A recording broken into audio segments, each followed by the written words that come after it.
बुद्ध कहते हैं, किसी जंगली जानवर की अपेक्षा एक कपटी और दुष्ट मित्र से अधिक डरना चाहिए। जानवर तो बस आपके शरीर को नुकसान पहुंचाता है, पर एक बुरा मित्र आपकी बुद्धि को नुकसान पहुंचा सकता है। एक बुरा मित्र ही आपको इस दशा में ला सकता है कि आपको लगने लगे कि दुनिया बहुत बेकार है और यहाँ जीकर भी क्या फायदा। और ऐसा तब होता है जब आपके साथ धोखा होता है। इसे विश्वासघात भी कहते हैं। कोई भी व्यक्ति कभी भी किसी पर भी एकदम से विश्वास नहीं कर सकता। विश्वास धीरे धीरे किया जाता है और अंततः विश्वास इतना गहरा भी हो जाता है कि आप जिस पर विश्वास कर रहे हैं उसकी तरफ से अपनी आंख, कान और दिमाग को बंद कर लेते हैं। और ऐसा होते ही ज्यादातर लोगों को विश्वासघात या धोखे का सामना करना पड़ता है, और यह उतना ही बुरा होता है जितना कि आपका विश्वास गहरा होता है। यह पूरी दुनिया धोखे पर ही चल रही है। हम अपनी जिंदगी में किसी न किसी को कहीं ना कहीं, कभी ना कभी धोखा देते ही रहते हैं, और लोग हमें धोखा दिए जा रहे हैं। दूसरे लोग धोखा दे तो समझ में आता है, लेकिन हम तो अपने आप को ही धोखा देते रहते हैं। हम अपने आप को ही ऐसी ऐसी बातें समझा देते हैं जिससे कि हमें सत्य का सामना ना करना पड़े और झूठी दुनिया में ही खोए रहे। धोखा या विश्वासघात दो धारी तलवार की तरह होती है। आपको लगता है कि आप किसी को धोखा दे रहे हैं, लेकिन यह धोखे की तलवार जितनी गर्दन सामने वाले की काटती है, उतनी ही गर्दन आपकी भी काटती है। दोस्तों, हम जानेंगे कि हमारे साथ धोखा होने से या विश्वासघात से कैसे बचें, और हम उन 6 निशानियों के बारे में भी जानेंगे जो एक धोखेबाज और एक झूठे इंसान में पाई जाती है। तो दोस्तों, कहानी बहुत ही मजेदार है, ध्यान से सुनिएगा। एक युवा व्यक्ति बड़े ही क्रोध में एक पहाड़ की चोटी पर आत्महत्या करने जा रहा था। जब वह पहाड़ की चोटी पर पहुंचा, तब वह जोर से चिल्लाया कि यह दुनिया इतनी बुरी क्यों है, यहाँ जीने का कोई लाभ नहीं है। उस पहाड़ की चोटी पर एक गुरु ध्यान साधना में बैठे हुए थे। उस युवा की आवाज सुनकर वह गुरु ध्यान से जागे और युवा पहाड़ से कूदने ही वाला था कि वह गुरु ने उस युवा का हाथ पकड़कर पीछे खींच लिया और उससे पूछा, आगे कहाँ जा रहे हो? रास्ता खत्म हो गया है। युवा ने कहा, कौन सा रास्ता? आगे तो रास्ता ही कहाँ है, मैं तो मरने जा रहा हूं। गुरु ने कहा, मरना तो सभी को है एक दिन, लेकिन तुम्हें इतनी जल्दी क्यों है? युवा ने कहा, यह दुनिया अब रहने लायक नहीं है। यहाँ सभी लोग स्वार्थी हैं, केवल अपना ही स्वार्थ साधते रहते। मैंने जिस पर भी विश्वास किया उसी ने मुझे धोखा दिया। कोई भी भरोसे के लायक है ही नहीं। ऐसी स्वार्थी दुनिया में जीकर भी क्या फायदा, इसलिए मैं आत्महत्या करने जा रहा हूं। गुरु ने कहा, क्या तुम स्वार्थी नहीं हो? क्या तुम पर भरोसा किया जा सकता है? युवा ने कहा, मैंने अभी तक किसी को भी धोखा नहीं दिया। आप चाहें तो मेरे गांव में जाकर पूछ सकते हैं। लोग मुझे ही लूटते रहते हैं, लेकिन अभी तक मैं किसी के साथ विश्वासघात नहीं किया। मैं तुम पर भरोसा नहीं कर सकता। तुम्हें ही मुझे विश्वास दिलाना होगा कि तुम एकदम सच्चे व्यक्ति हो। युवा ने कहा, और यह मैं कैसे करूं? गुरु ने कहा, मेरे साथ मेरे आश्रम में 1 वर्ष तक रहना होगा, तभी मैं जान पाऊंगा कि तुम वाकई में सच्चे व्यक्ति हो या तुम भी औरों की तरह झूठे और धोखेबाज तो नहीं। युवा ने कहा, ठीक है, जैसा आप कहते हैं। वह गुरु उस युवा को अपने साथ अपने आश्रम में लाया और उस युवा को अपना शिष्य बना लिया। पहले ही दिन सुबह सुबह गुरु ने उस युवा से कहा, मुझे तुम पर भरोसा नहीं है, फिर भी जाओ और भिक्षा मांग कर लाओ। तब तक मैं तुम्हारे गुरु भाइयों को शिक्षा प्रदान कर रहा हूँ। युवा ने गुरु को प्रणाम किया और वह भिक्षा के लिए चला गया। पहले दिन भिक्षा मांगने में उसे बड़ी तकलीफ हुई। उसके मुख से शब्द नहीं निकल रहे थे। उसके अहंकार को चोट लग रही थी। फिर भी एक अहंकार उसके अंदर पल रहा था कि उसे अपने गुरु को गलत साबित करना है। इसलिए उसने भिक्षा मांगी और भिक्षा मांगकर वापस गुरु के पास पहुंचा और उस भिक्षा को गुरु के समक्ष रख दिया। गुरु ने कहा, तुम थोड़े तो भरोसे के लायक हो। मुझे लगा नहीं था कि तुम भिक्षा मांग पाओगे। मेरे साथ मेरी कुटी में चलो, मैं तुम्हें कुछ दिखाना चाहता हूँ। गुरु शिष्य को अपनी कुटी में ले गया। वहां ऊपर मटकी में कुछ लटका हुआ था। गुरु ने कहा, यह मटकी देख रहे हो, इसमें जहर है, और जहर भी ऐसा है कि किसी को दे दो तो व्यक्ति बड़े आराम से मर जाता है, और किसी को यह पता भी नहीं चलता कि व्यक्ति की मृत्यु कैसे हुई। युवा ने कहा, यह आप सब मुझे क्यों बता रहे हैं? गुरु ने कहा, यह इसलिए मैं तुम्हें बता रहा हूं कि कभी गलती से इसे खा मत लेना। कुछ दिन बाद गुरु अपने शिष्यों के साथ एक जंगल के रास्ते से गुजर रहे थे। तभी कुछ लुटेरों ने अचानक उन पर हमला कर दिया। सभी शिष्य इधर उधर भागने लगे, लेकिन उस युवा शिष्य ने अपने गुरु को बचा लिया और वहां से बचाकर निकाल लाया। आश्रम में पहुंचकर गुरु ने उस युवा की बहुत प्रशंसा की और कहा कि तुम सब लोगों से बेहतर तो यह मेरा नया शिष्य है। इसने अपनी जान पर खेलकर मेरी जान बचाई है। मुझे इस पर भरोसा है और विश्वास भी है। तब से गुरु रोज सुबह जब भी उस युवा से मिलते एक ही बात कहते कि मुझे तुम पर विश्वास है। धीरे धीरे गुरु का विश्वास उस युवा पर बढ़ता चला गया और इतना बढ़ गया कि एक दिन गुरु ने उस युवा शिष्य को बुलाया और कहा, मेरा कोई पुत्र नहीं है, लेकिन तुम मेरे पुत्र जैसे हो। मैं बहुत बूढ़ा हो गया हूँ। मैं चाहता हूँ कि तुम मेरी मृत्यु के बाद इस आश्रम की बागडोर अपने हाथ में ले लो। गुरु ने सभी शिष्यों को बुलाया और यह घोषणा की कि मेरे बाद इस आश्रम का संचालन यह युवा शिष्य करेगा। एक एक करके दिन बीतने लगे। अब उस युवा शिष्य के मन में बेचैनी बढ़ने लगी।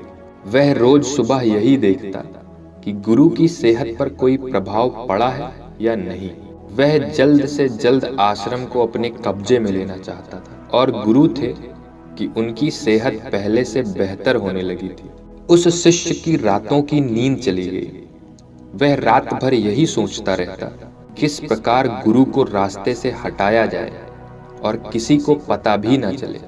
कभी वह सोचता कि गुरु को नदी में धक्का दे दो, तो फिर सोचता कि गुरु तो अच्छे तैराक हैं, इससे बात नहीं बनेगी। फिर सोचता कि गुरु का गला दबाकर मार देता। सबको पता है कि मैं गुरु का विश्वास पात्र हूँ, इसलिए मुझ पर कोई संदेह भी नहीं करेगा। लेकिन फिर अगले पल सोचता कि इससे बात बिगड़ भी सकती है। कोई ऐसा रास्ता निकालना पड़ेगा कि किसी को मुझ पर संदेह भी ना हो और सब यही सोचे कि भगवान को यही मंजूर था। एक रात अपनी कुटी में मटकी को ऊपर लटका देख उसे याद आया कि गुरु ने बताया था कि उनकी कुटी में जो मटकी लटकी है उसमें जहर है और उस जहर का किसी को पता भी नहीं चलता। उसने सोचा कि यही अच्छा रहेगा, मैं गुरु के खाने में वही जहर मिला देता हूँ। इससे किसी को संदेह भी नहीं होगा और यह आश्रम मेरे कब्जे में हो जाएगा। अगले दिन सुबह वह गुरु की कुटी में गया और चुपके से उस मटकी से जहर निकाल लाया और भोजन के समय गुरु के खाने में जहर मिला दिया। गुरु ने वह खाना खा लिया। रात को गुरु अपनी कुटी में जाकर सो गए, लेकिन सुबह को गुरु जी नहीं उठे। शिष्यों ने जब गुरु को जाकर देखा तब उन्हें पता चला कि गुरुदेव की तो मृत्यु हो गई है। उस युवा को जब यह बात पता चली तो वह खुश हो गया और वह तैयारी करने लगा आश्रम को अपने कब्जे में लेने की। गुरु का एक पुराना शिष्य था, वह चुपचाप यह सब देख रहा था। वह अपनी कुटी में गया और वहां से एक औषधि लाया और उसने वह औषधि गुरु को पिला दी। थोड़ी देर बाद गुरु की चेतना लौट आई और वह एकदम स्वस्थ होकर बैठ गए। यह सब देखकर वह युवा शिष्य घबरा गया। गुरु ने अपने शिष्यों को वापस अपने कार्य को करने के लिए भेज दिया और उस युवा शिष्य को अपने पास बुलाया और कहा, क्या तुम अभी भी विश्वास पात्र हो? क्या तुमने मुझे धोखा नहीं दिया? वह युवा गुरु के चरणों में गिर गया और उसने कहा, मैं नहीं जानता कैसे मुझसे ये हो गया है। मैंने आज तक किसी को धोखा नहीं दिया था।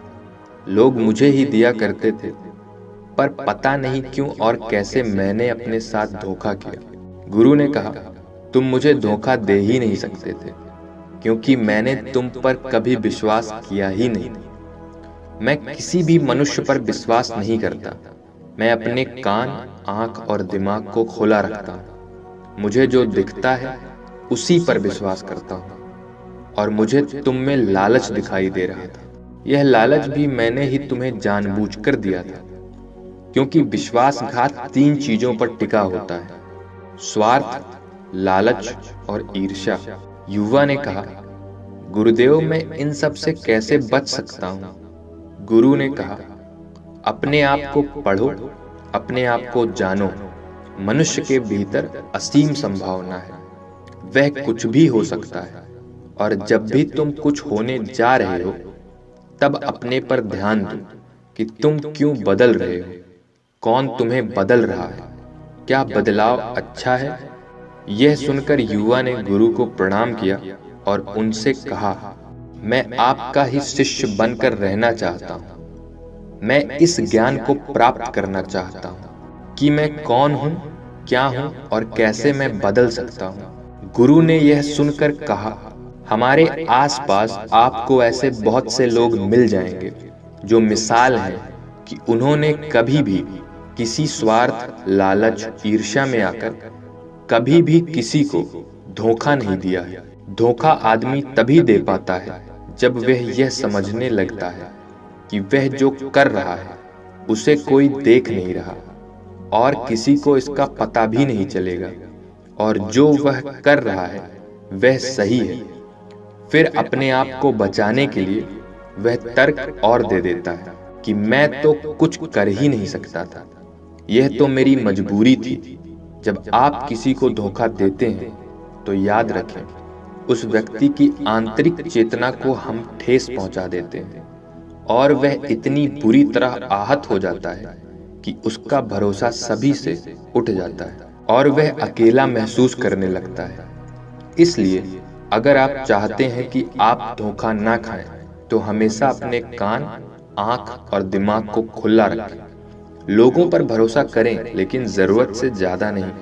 हमेशा अपने जीवन से जुड़ी हर चीज को अपने हाथ में रखें। अपने जीवन की बागडोर किसी दूसरे के हाथ में ना दें और बीच बीच में अपने आप की भी जांच पड़ताल करते रहें कि जिस चीज से आप बचना चाह रहे हैं, कहीं वही काम तो आप दूसरों के साथ नहीं कर रहे हैं। और जब भी आपको कोई धोखा दे तो मायूस ना होएं, क्योंकि यह सभी चीजें हमें कुछ ना कुछ सिखाने के लिए ही बनी होती हैं। और दोस्तों, अगर आपको अपने परिवार में धोखा मिले या हो सकता है आपको कोई गलतफहमी हुई हो, तो कोशिश यही करिएगा कि आप एक दूसरे को समझें, एक दूसरे को जानें, एक दूसरे को माफ करें। क्योंकि दोस्तों, दुनिया में आपको बहुत से लोग मिल जाएंगे, लेकिन आपके परिवार जैसे लोगों को पूरी दुनिया में नहीं मिलेंगे।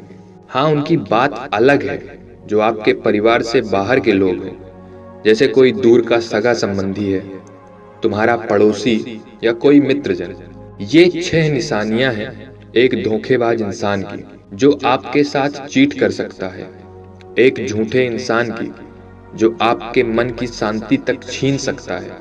पहली बात, वो आपको हमेशा दुख पहुंचाते रहेंगे, कई बार जानबूझ के, तो कई बार उन्हें पता भी नहीं होता कि वो आपके साथ कितना गलत कर रहे हैं और आपके दिल को चोट पहुंचती रहती है। जिस इंसान को आपसे सच्चा प्यार होगा, उसके साथ आपको खुशी महसूस होगी। उसके साथ आपको लगेगा कि आप बहुत हल्के होके हवा में जैसे उड़ रहे हो। और अगर आप एक चीटर के साथ हैं, एक धोखेबाज के साथ रिश्ते में हैं, तो ऐसा लगेगा सब कुछ बहुत भारी भारी सा। आपको ऐसा लगने लगेगा कि कुछ गलत हो रहा है। आपके अंदर से आवाज आएगी कि ये सही नहीं है, पर आप उसे सुन के भी अनसुना कर देते हैं। वो आपकी गलती है। दूसरी बात, वो क्या कहते हैं आप उस पे ध्यान मत दो, वो आपके साथ क्या करते हैं उस पर ध्यान दो। क्योंकि बातें करना सरल है, पर उसका पालन करना बहुत कठिन है। और अधिकतर लोग बातों में आकर फंस जाते हैं। वो चाहे कितनी भी कस्में खा ले, कितने भी वादे कर ले, पर जब तक वो उनको प्रूफ करके नहीं दिखाते, असल में कोई एक्शन करके नहीं दिखाते, तब तक आप उन पर विश्वास मत करें। तीसरी बात, आप उनकी जिंदगी में कहीं नहीं होते, कोई जगह नहीं होती आपकी उनकी जिंदगी में। वो जब चाहें आपको अपनी लाइफ से कट कर सकते हैं, वो भी बिल्कुल आसानी से, और उसका उनकी जिंदगी में कोई फर्क नहीं पड़ेगा। अगर आपको विश्वास नहीं होता है तो थोड़े दिन उनकी जिंदगी से गायब हो जाइए। वो बल्कि खुश हो जाएंगे कि मुसीबत गई हमारी जिंदगी से, अब हम और आजाद हैं, जैसा चाहे कर सकते हैं। अगर आप भी ऐसे इंसान के साथ रिलेशन में हैं तो जितना जल्दी हो सके होश में आ जाइए और विश्वास रखिए। ऐसे रिश्ते से बाहर आकर आपकी जिंदगी में आपको शांति, सुकून, प्यार सब मिलेगा। चौथी बात, वो अपनी जिंदगी में आपके लिए कुछ भी नहीं छोड़ेंगे, पर आपको कभी भी छोड़ देंगे। उनके पास हर बात के लिए समय होगा, पर आपके लिए हमेशा बिजी होंगे। वो आपसे बात तभी करेंगे जब उनका मन करे, ना कि जब आपको जरूरत होगी। आपको अपनी जिंदगी से बदल सकते हैं, पर वो आपके लिए वो कुछ नहीं बदलेंगे, ना अपनी आदतें, ना अपना स्वभाव, ना अपना कंफर्ट जोन। पांचवी बात, जिस इंसान से आपको सच्चा प्रेम नहीं होगा उसे आपकी परवाह कभी नहीं होगी। आप हमेशा परवाह करते रहो, चाहे कुछ भी कर जाओ उसके लिए, पर उसे जरा भी परवाह नहीं होगी। और यह आपको बार बार देखने को मिलेगा। आप देखकर भी अनदेखा कर देते हैं, ये आपकी भूल है। आप अपने मोह के चलते सच आंखों के सामने होते हुए भी देख नहीं पाते, ये आपकी कमी है। थोड़ा होश में आओ और देखो उसे आपकी कोई परवाह नहीं है। और छठी बात, आप उनके लिए चाहे मर क्यों न जाए, वो कभी भी अप्रिशिएट नहीं करेंगे, और वो आपकी कभी भी वैल्यू ही नहीं करेंगे। जो वैल्यू आप डिजर्व करते हैं, जो वैल्यू आपने उन्हें दिए हैं, आप लाइफ में वो वैल्यू आपको रिटर्न में कभी भी नहीं मिलती। क्योंकि एक दिन वो आपको बहुत बड़ा धोखा देने वाले हैं। आपको बहुत बड़ा धोखा मिले तो आप पहले से ही अलर्ट हो जाएं। दोस्तों, क्या एक ही इंसान है इस दुनिया में? एक गलत इंसान से बाहर आओ तो जिंदगी में 10 अच्छे इंसान आएंगे जो आपको सच्चा प्रेम देंगे, जो आपका साथ निभाएंगे। पर जब तक आप इस इंसान के साथ जुड़े रहोगे तो आपको दूसरे लोग दिखेंगे ही नहीं। और जैसे ही आप इस झूठे इंसान को अपनी जिंदगी से अलग कर देंगे तो अच्छे लोग अपने आप ही आपकी जिंदगी में आ जाएंगे। प्रेम तो ईश्वर का वरदान है, प्रेम पर तो दुनिया टिकी है। अगर एक इंसान आपके प्यार को नहीं समझ पाया तो इसका मतलब ये नहीं कि दुनिया में प्रेम है ही नहीं, ये दुनिया प्रेम से ही चलती है। तो दोस्तों, कमेंट सेक्शन में जरूर बताइए कैसी लगी आपको ये कहानी, और अच्छी लगी हो तो इस चैनल को सब्सक्राइब कर लें।